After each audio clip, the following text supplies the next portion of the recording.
no existen originales del Nuevo Testamento, no existen. Todo esto es copia de copias, de copias, de copias, de copias, de copias, de copias. Y traducciones a otra traducción, a otro idioma, a otro idioma. Entonces, hermano, lo que pasa es que Dios es tan bueno, y como Dios quiere salvar al hombre, siempre de alguna manera conserva la Biblia para que uno allí pueda mirar la verdad. Lo que necesita es alguien que se la explique, porque la gente no lo sabe. La gente tiene muchos tabú. La gente cree que la Biblia fue escrita por el dedo de Dios y así. Antes las personas decían, no lea eso, porque se vuelve loco. Sí, y no le permitían que uno leyera la Biblia. No lea eso, se vuelve loco la gente. Y ahora hay gente que lo que la Biblia dice se lo toman literalmente. Y lo que vivieron la gente hace 6.000 años o 4.000 años, ellos quieren vivirlo ahora. No, hermano, para eso se requiere un estudio. Por eso, mis hermanos, es que del pueblo de Israel es que nace la luz. Por eso dice, te he puesto como luz a las naciones. Porque ellos tienen referencia y Dios siempre va a usar a ese pueblo para explicar las escrituras. Bueno, hermano, vamos a continuar entonces con la enseñanza de hoy y vamos a hablar del nacimiento de Isaac. El jueves hablamos y explicamos que el nacimiento de Isaac fue un nacimiento milagroso. También explicamos que cuando Dios va a usar a alguien grandemente, por lo general suceden estos acontecimientos, que Dios tiene que intervenir con un milagro, para que esa persona nazca. Lo vimos en Isaac, lo vimos en el caso de Jacob y Esaú, lo vimos en el caso de José, Sansón, Samuel, Juan el Bautista y por supuesto nuestro Santo Maestro. Eso ya lo aclaramos. También explicamos que cuando la Biblia dice que Dios visitó a Sara, ¿verdad? No la visitó en forma de ángel para que Sara saliera embarazada fruto del poder de Dios en la matriz de Sara, sino que Dios hizo un milagro en la matriz de Sara. Sara se acostó con su esposo y del linaje de Abraham es que viene Isaac, viene su hijo. Recordemos que la promesa es en la simiente, en el semen de Abraham. Eso es lo que quiere decir simiente, semen. Así que Dios tiene un proyecto y ese proyecto lo desarrolla a través de la simiente de Abraham. La Biblia dice que Dios, cumplido el tiempo, ¿verdad? O en el tiempo que Dios le había dicho, ¿verdad? Vino y visitó a Sara. Recordemos que había transcurrido casi un año, según la palabra de Dios, cuando Dios viene y visita a Sara de nuevo. O en este caso, Dios lo había visitado a través, o le había mandado el mensaje a través del ángel, y en esta ocasión, el Espíritu de Dios vino para hacer un milagro en el vientre de Sara. Todo tiene su tiempo. Abraham esperó por mucho tiempo, se desesperó, tuvo un hijo con la sierva, ya vimos las consecuencias. Pero Eclesiastés 3 dice, todo tiene su tiempo y todo lo que se requiere debajo del cielo tiene su hora.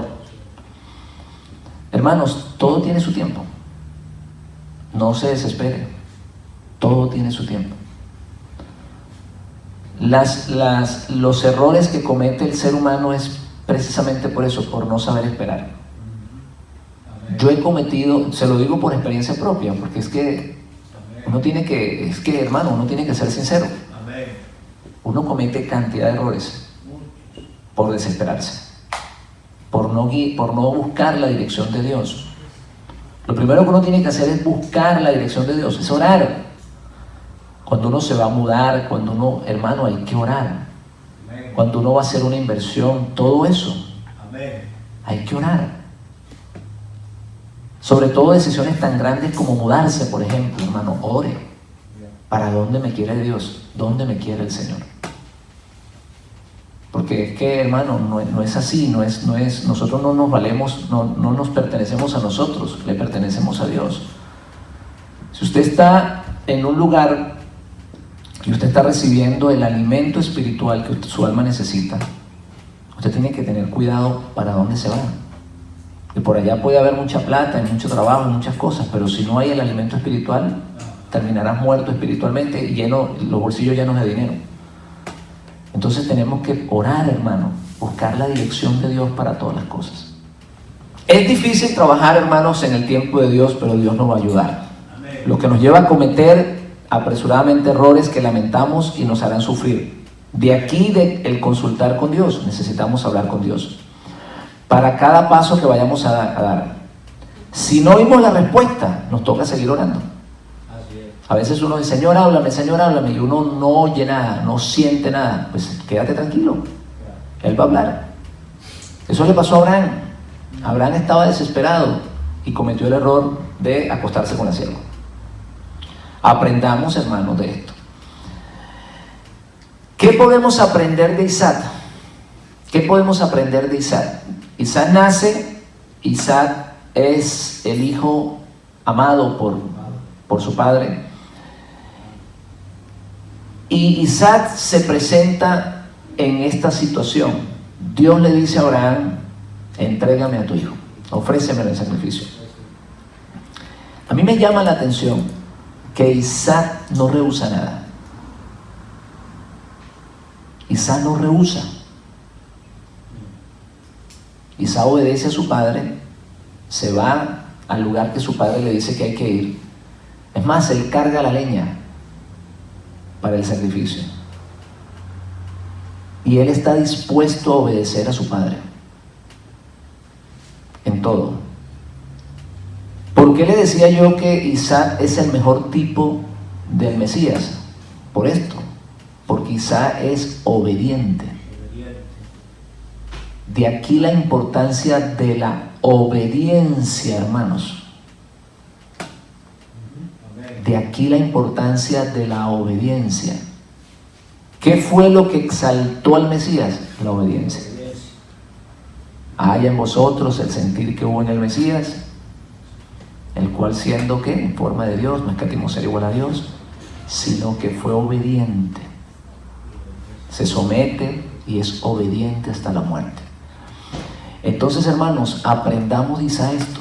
¿Quieren que le diga algo? Le voy a dar un tip. Los judíos que no reciben a Yeshua como el Mesías, ellos se aferran a los méritos de Isaac.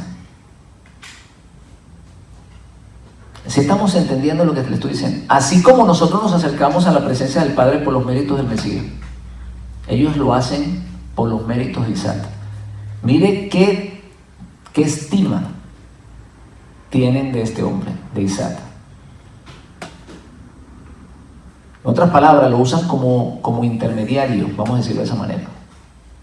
Sabemos que él no es. Sabemos que Isaac no es. Porque la Biblia dice que hay un solo mediador entre Dios y los hombres, y es el Mesías, Jesús, Yeshua. Pero ellos, como no aceptan al Mesías, como no aceptan a Yeshua, entonces ellos se acercan a la presencia de Dios por los méritos del Mesías, de Isaac. También dice el Midrash que Isaac fue tentado. Mire qué bonito todo esto, hermano. Isaac fue tentado. En el momento que él iba a hacer el sacrificio, en el momento que él fue tentado por Satanás. Se dice que Satanás le dijo que no lo hiciera, que cómo se le ocurriría tal cosa. Recuérdense que Satanás siempre quiere llevar la contraria a Dios. Entonces él dice, no, yo estoy dispuesto a hacerlo. Y también se dice que Satanás lo tienta diciéndole que su hermano Ismael quedaría en el lugar de él, que es allí donde él tiene que tener una conversación con Dios, porque él es un tipo del Mesías. Y recuerden que el Mesías que clama, no se haga mi voluntad sino la tuya, Padre. O sea, él quedó tentado. Él en algún momento dudó. Y es por eso, hermano, que Dios se identifica como el Padre de ¿quién? ¿Como el Dios de quién? El Dios de Abraham, el Dios de Isaac, el Dios de Jacob.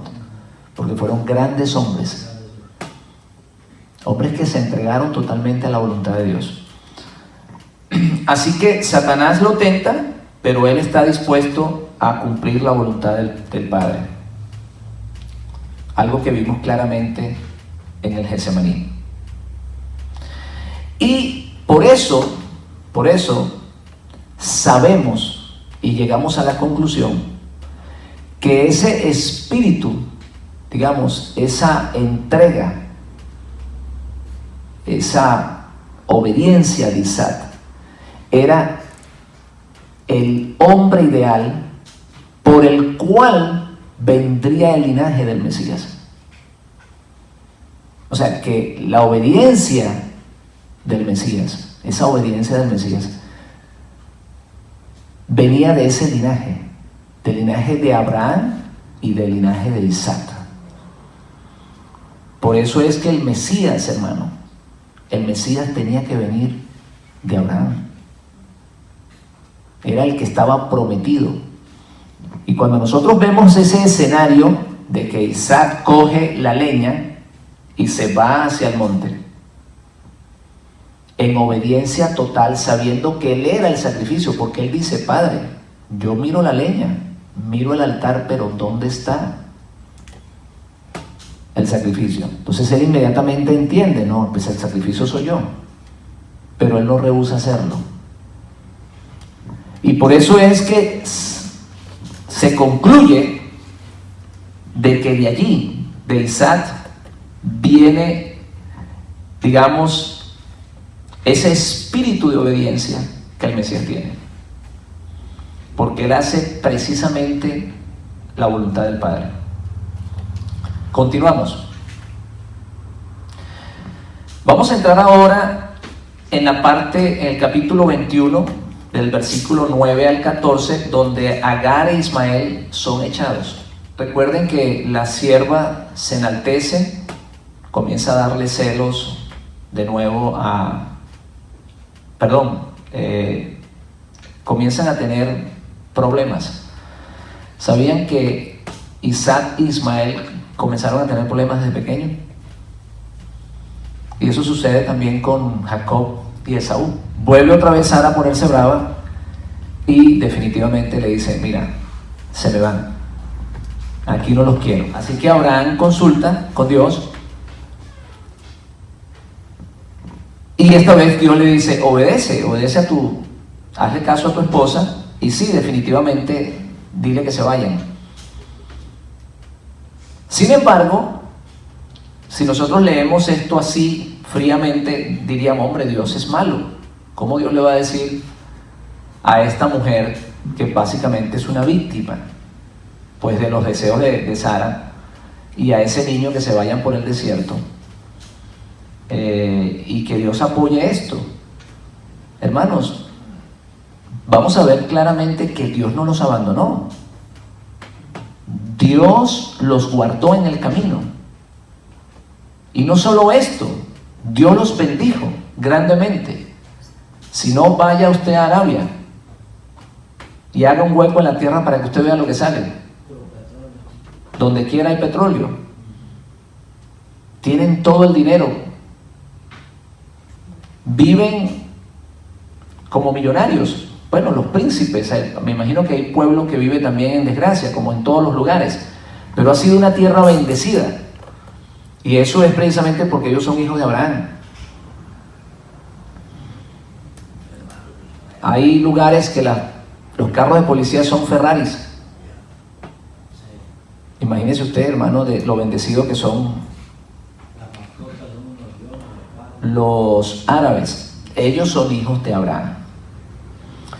Así que Agar, ¿verdad?, toma a su hijo, se van.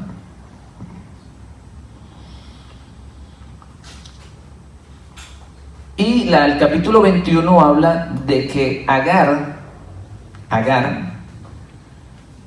cuando una vez se va de la casa de su amo, lo primero que hace es que le consigue una esposa a Ismael. Capítulo 21, versículo 21. Y mire que le consigue una egipcia. Y vamos a ver, hermanos, cómo Egipto está conectado con el pueblo de Dios. Desde aquí comienza una conexión. Desde aquí comienza una conexión. Porque ustedes van a leer más adelante que José va a Egipto y ¿con quién se casa? Con una egipcia. Y luego más adelante, Salomón se hace rey y su primera esposa, ¿quién es? La hija del faraón. Mire usted cómo está conectado Egipto con el pueblo de Dios. Pero lo interesante es que Dios siempre conecta a su pueblo con Egipto. Porque ¿dónde quedó esclavo el pueblo de Dios? En Egipto.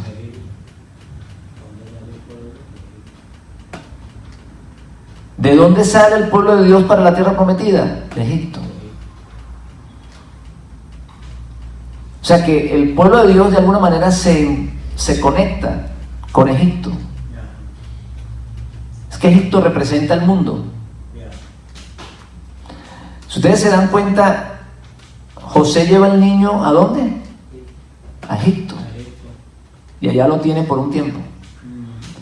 Y no solamente José, sino que mucho tiempo antes, Jeroboam, ¿dónde se guardó? Se guardó en Egipto, mientras Salomón vivía. Después de la muerte regresa de allá. Abraham va a Egipto y allá la mujer de Abraham, o sea, Sara, queda cautiva por el rey de Egipto. Entonces, hermano, hay una conexión. ¿Qué nos quiere decir esto, hermanos? Que hay pueblo en Egipto que es pueblo de Dios, que viene de la descendencia de Abraham. ¿Y qué es lo que está sucediendo ahora? Que Dios está sacando a su pueblo de Egipto. Egipto representa las religiones. Egipto representa las religiones de los hombres. Y de allá Dios está sacando a su pueblo. O sea, aunque haya una conexión, al final de la película el pueblo tiene que salir de allá.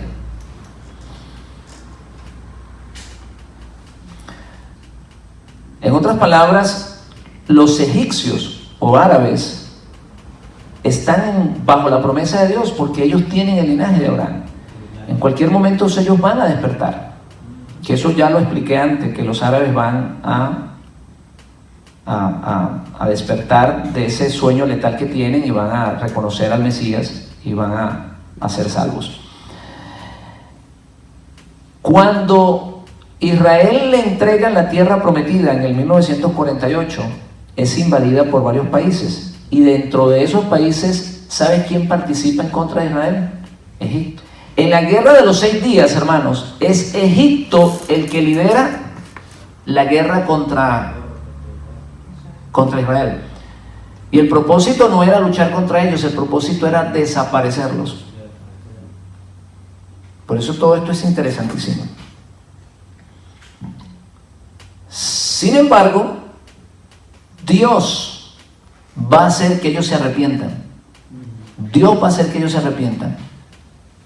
Y les va a enseñar que a ese enemigo de ellos, o ese supuesto enemigo de ellos, que ellos son hermanos y que toda la vida han tratado de destruirlos y se van a arrepentir. O sea, Dios va a tocar el corazón de ellos, hermanos. Por eso es que la salvación del mundo es maravillosa, que Dios va a hacer una obra gloriosa en los tiempos finales, y Dios va a despertar a toda esa gente. En este capítulo vemos que Abraham hace un pacto con Abimelech, en ese capítulo 21. En el capítulo 20, Abimelech aparece como rey de Gerar, donde Abraham habitó como forastero. Allí también fue probado Abraham. Aquí Abraham podía cantar esa canción de Julio Iglesias, tropecé de nuevo con la misma piedra. Abraham cometió el error de decir que su esposa era su hermana en 2 ocasiones. En 2 ocasiones, el mismo error, exactamente. Si usted lee la Biblia, exactamente, sucede en Egipto y sucede aquí con Abimelech. En el capítulo 12, él baja a Egipto y se pone de acuerdo con Sara. Y en el capítulo 20 hace lo mismo, le dice, digámosle a esta gente que somos hermanos. Y me llama la atención que Sara no le dice, hombre, ya eso lo dijimos allá en Egipto y nos salió mal, sino que Sara le sigue el juego a Abraham. Ahí pudiéramos decir que se trata de obediencia, ¿no? Pero bueno, esta situación la vemos 2 veces en la vida de Abraham. Pudiéramos decir que Abraham le dice tanto al faraón como a este rey, Abimelech, una media verdad. Sí, le dijo una media verdad.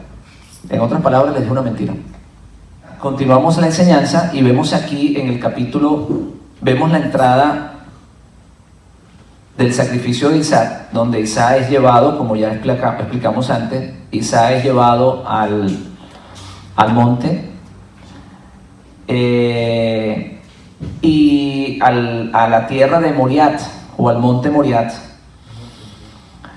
Allí, en ese lugar, es donde se supone que Abraham tenía que sacrificar a su hijo. Y es allí, en ese lugar, donde más adelante se edifica el templo. Se dice que allí, en ese lugar, ofreció sacrificio Abel y Caín. Porque recordemos que ese lugar fue el que escogió Dios. Dice, yo te voy a mostrar el lugar. Y fue el lugar que David compró. Él compró ese lugar. Y allí más adelante, en ese lugar, es donde Salomón construye el templo. Edifica el templo para Dios.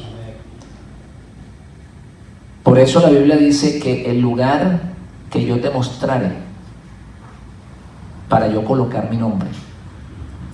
El lugar donde Dios ha colocado su nombre no es Italia. No es Italia, no es Roma, es Jerusalén. Por eso nosotros, hermanos, tenemos que enfocar nuestra mirada hacia Jerusalén. Eso lo hacía Daniel. Daniel se arrodillaba en dirección hacia Jerusalén.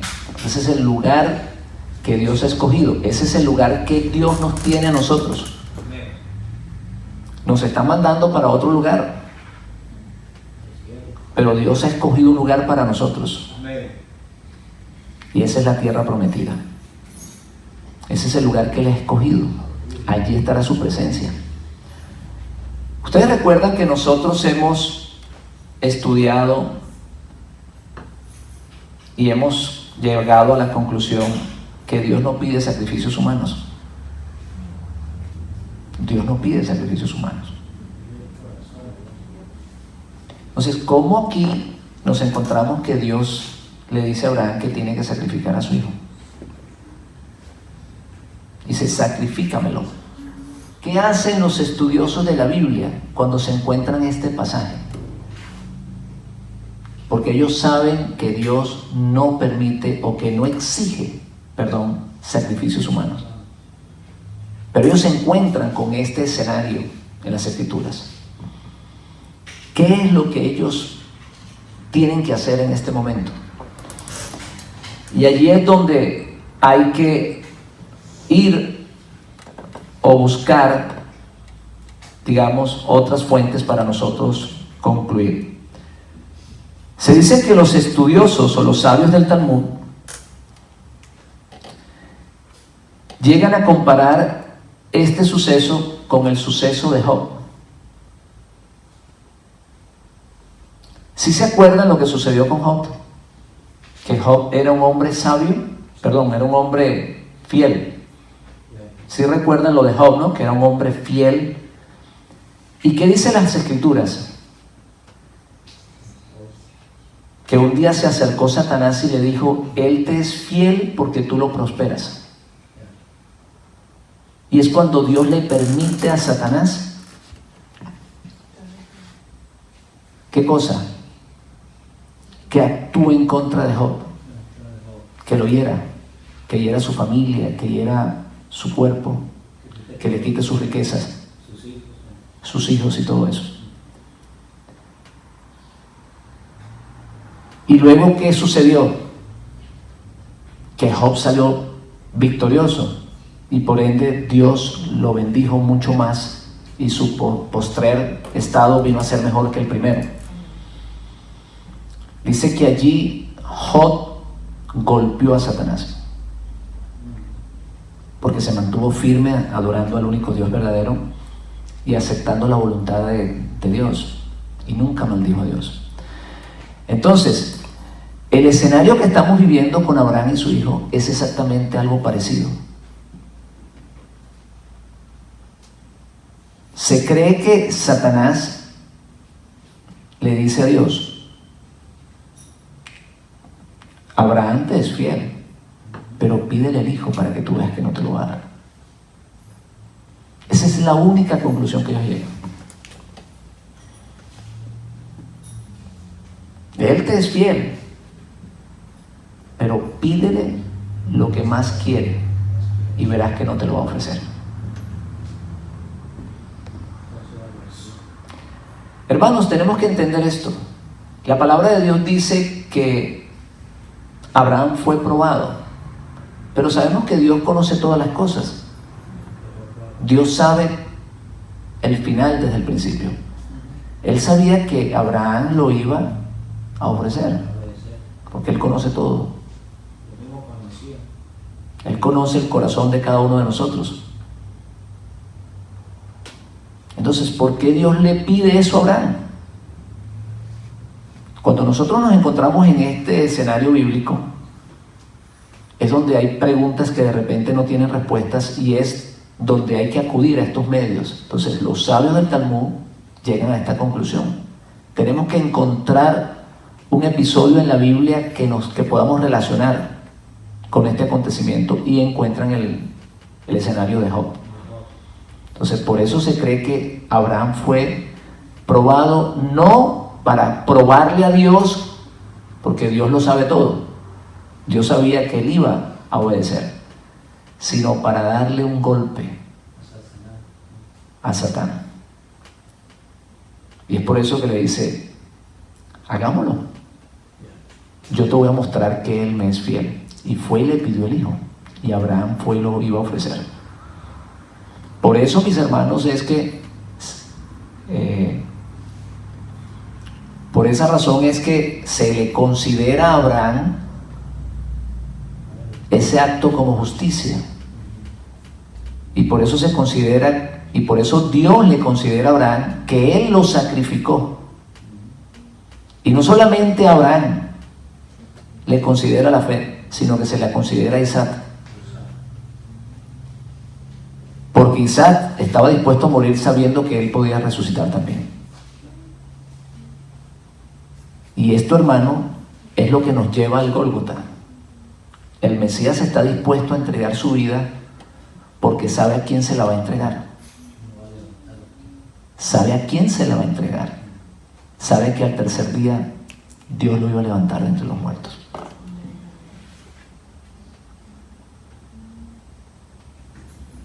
Por eso, hermanos, Él está dispuesto a morir por su pueblo. Por eso Él se ofrece y se entrega. No era una exigencia de Dios, fue una oferta de Él mismo. De igual manera que lo que sucedió con Isaac. De allí, del sacrificio de Isaac, nace la chispa para el Mesías. De allí, de ese momento, nace esa chispa espiritual que el Mesías iba a llevar, que iba a ser obediente como lo fue Isaac, hasta la muerte. Por eso, hermanos, el Mesías tiene que ser del linaje de David y tiene que ser del linaje de Isaac. De David para poder ser rey, y de Isaac porque Isaac es el tipo perfecto de obediencia, como ese sacrificio que se iba a ofrecer a Dios.